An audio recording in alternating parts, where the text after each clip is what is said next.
کہ غریب کو پوچھنے والا کوئی نہیں ہے. اس گلوبل سویلائزیشن کے اندر ایک ایلیٹ کلاس ہے اور اس ایلیٹ کلاس کے کچھ اپنے ہی دکھ ہیں، اس اپنی ہی خوشیاں ہیں، اور ان کو کچھ نہیں پتا کہ ایک پوری کی پوری نسل ہے جو کہ یتیم ہو چکی ہے. اور یہ بات اب یہ واقعہ صرف ایک اس زمانے کا ایک واقعہ ہے جو قرآن میں واقعہ کے طور پر آ گیا ہے، یا اس کی کچھ نسبت آج کے واقعے سے بھی ہے؟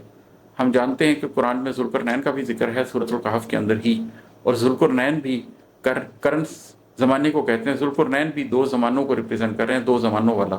اگر ہماری تہذیب کی یہ دیوار گر گئی تو یہ پوسٹ ماڈرنزم، یہ یاجوج ماجوج کا زمانہ، یہ دجال کا پورا نظام، پورا سسٹم، پورا پولیٹیکل سسٹم، پورا اکنامک سسٹم، پورا ایجوکیشنل سسٹم، یہ سارے کا سارا یہ ہماری اس میراث کو کھا جائے گا. بسم اللہ الرحمن الرحیم. آج جو نظم میں آپ کو سنانے لگا ہوں اس کا عنوان ہے دیوار، لیکن اس کا ایک خاص پس منظر ہے. جو لوگ سورۃ الکہف کو جانتے ہیں، اس کا ترجمہ انہوں نے پڑھا ہوا ہے، وہ جانتے ہیں کہ سورۃ الکہف کے اندر 4 مختلف واقعات ہیں، جن میں سے ایک واقعہ ہے حضرت موسیٰ علیہ السلام اور حضرت خضر علیہ السلام کا. میرا ارادہ ہے کہ کسی ٹائم میں مکمل طور پر سورۃ الکہف کو کیسے سمجھاؤں اس کے اوپر آیت با آیت ڈسکشن کروں گا، لیکن ابھی اس کا موقع تو نہیں ہے. لیکن اس واقعے کے اندر ایک واقعہ جو موسیٰ اور خضر کا ہے، اس واقعے میں ایک مقام ہے، یہ میرا خیال ہے 77 نمبر آیت بنتی ہے سورۃ الکہف کی، جس کے اندر وہ دونوں ایک بستی میں پہنچے، لیکن اس بستی میں کسی بھی شخص نے ان کی مہمانداری سے انکار کر دیا، ان کی ضیافت سے انکار کر دیا. اس کے باوجود خضر علیہ السلام نے وہاں پر ایک دیوار جو کہ گرنا ہی چاہتی تھی اس کو درست کر دیا. اور موسیٰ علیہ السلام نے شکایت کی کہ آپ چاہتے تو اس کے بدلے کوئی معاوضہ بھی طلب کر سکتے تھے، لیکن آپ نے ایسا نہیں کیا. اور اس کے بعد پھر خضر علیہ السلام نے ان سے کہا کہ آپ میرے ساتھ نہیں چل سکیں گے. یہ جو موسیٰ اور خضر کا پورا واقعہ ہے، اس واقعے کے اندر ایک چیز تو یہ ہے کہ آخر الزمان کے تناظر میں ہم اس کو دیکھیں تو اس پوری سٹوری میں ہمیں یہ پتہ چلتا ہے کہ reality is different from perception. جو آپ کو نظر آتا ہے ویسا نہیں ہوتا، حقیقت فرق ہوتی ہے. اب کیونکہ سورۃ الکہف خاص طور پر اس پس منظر کے اندر ہی اتری ہے کہ آخر الزمان کے اندر پرسیپشن کچھ اور ہوگی اور ریئلٹی کچھ اور ہوگی. یہ اس ہر معاملے میں ہوا ہے. وہاں پر جب انہوں نے بچے کا قتل کر دیا تو ریئلٹی کچھ اور تھی، پرسیپشن کچھ اور تھی. جب انہوں نے کشتی توڑ دی تو ریئلٹی کچھ اور تھی، پرسیپشن کچھ اور تھی. جب انہوں نے دیوار کو درست کر دیا تو ریئلٹی کچھ اور تھی، پرسیپشن کچھ اور تھی. آج ہم صرف دیوار کے اوپر بات کر رہے ہیں. دیوار والے معاملے میں ریئلٹی کیا تھی؟ ریئلٹی یہ تھی کہ وہ بستی ایسی ظالم بستی تھی کہ جہاں پر وہ مہمانوں کی ضیافت کرنے کو، مہمانوں کو کھانا کھلانے پر، مہمانوں کو پانی پلانے پر بھی راضی نہیں تھے. ایسے سنگ دل لوگ تھے. اور اس بستی کے اندر ایک دیوار جو گرا ہی چاہتی ہے، ٹیڑھی ہو گئی ہے، اور اس کے نیچے 2 یتیم بچوں کا خزانہ ہے. تو اگر اس دیوار کو درست نہ کیا جاتا تو یقیناً وہ خزانہ اس بستی کے لوگ لوٹ لیتے جو کہ سنگ دل لوگ ہیں. کیونکہ خضر علیہ السلام اس حقیقت سے واقف تھے تو انہوں نے اگرچہ دیکھا کہ بستی کے لوگوں کا رویہ کیا ہے، لیکن اس کے باوجود ان کو یہ احساس نہیں تھا کہ میں دیوار درست کرنے پر بستی کے لوگوں سے پیسے طلب کروں یا کھانا طلب کروں، بلکہ ان کو یہ احساس تھا کہ میں ان یتیم بچوں کو بچانے کے لیے اس دیوار کو درست کر دوں. جو لوگ ہمارے ساتھ یہ کر رہے ہیں وہ ان یتیم بچوں کے ساتھ کیا کریں گے. اب سورۃ الکہف کیونکہ آخر الزمان کے تناظر میں اتری ہے تو ہمیں یہ بھی دیکھنا پڑے گا کہ آج کے دور میں وہ دیوار کیا ہے، اور آج کے دور میں وہ یتیم بچے کیا ہیں، اور آج کے دور میں وہ بستی کون سی ہے. اس تناظر میں آپ کو یہ نظم سناتا ہوں دیوار. یہ سنیے گا، اور اس میں ان دونوں ادوار کا ذکر ہے. یہ ہے کہ کیسی بستی ہے، یہ کیسی بستی ہے یہ جس میں کوئی مسافر اگر شدت بھوک میں کچھ نوالوں کا طالب ہوا تو اسے کچھ نوالے نہیں مل سکے. پیٹ بھرنا کجا، تپتے سورج کے نیچے کھڑے شخص کو آب کے 2 پیالے نہیں مل سکے، انسیت کے حوالے نہیں مل سکے. اب آپ سوچ سکتے ہیں کہ یہ کس بستی کی بات ہو رہی ہے؟ جو اس زمانے کی اس بستی کی بات ہو رہی ہے یا آخر الزمان کے اندر اس بستی کی بات ہو رہی ہے؟ جانے کتنوں نے دیکھا اسے بھوک میں، پر کسی نے بھی اس کی کفالت نہ کی. اس نے چاہا اگر ملتفت ہو کوئی تو کسی نے بھی اس کی وکالت نہ کی. اس نے مانگا کسی سے تو اس شخص کا دل پسیجا نہیں، اس نے مانگا کسی سے تو اس شخص کا دل پسیجا نہیں، اس کے غم کو کسی نے بھی دیکھا نہیں. کیسی بستی ہے یہ؟ ایسی بستی میں تنہا اداس آدمی ایک دیوار کے سائے میں بیٹھ کر اپنے غم کو غلط کر رہا تھا کہ جب اس نے دیکھا کہ دیوار گرنے کو ہے. اس کی بنیاد تک